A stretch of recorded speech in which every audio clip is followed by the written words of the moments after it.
There was an operation in South Africa called Operation Vala Umgodi, and there are a lot of Zimbabweans who died during this operation.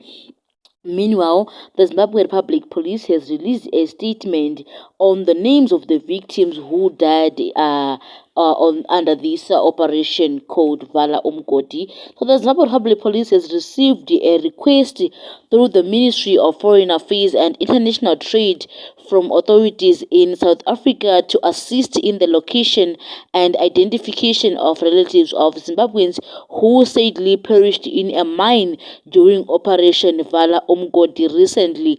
The Zimbabwe Republic Police releases the names of the victims who died during the operation in South Africa.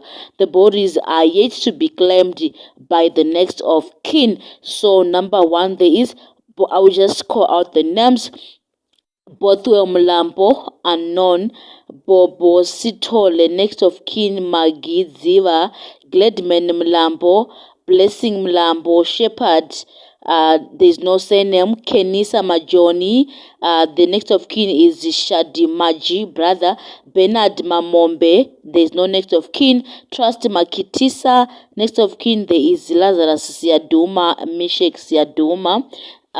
Then there is Jairus Pasa.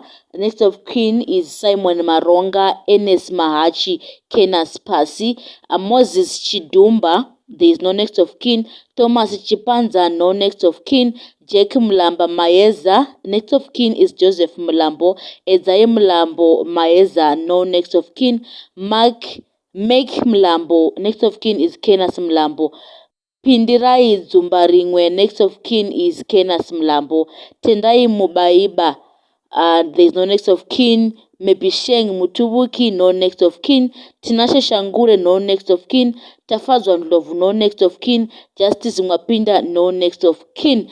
Some of the victims' full particulars are yet to be obtained, but concrete information indicate that these are Zimbabweans. The cooperation of relatives will assist in the identification of the victims and the repatriation of the bodies for burial in Zimbabwe.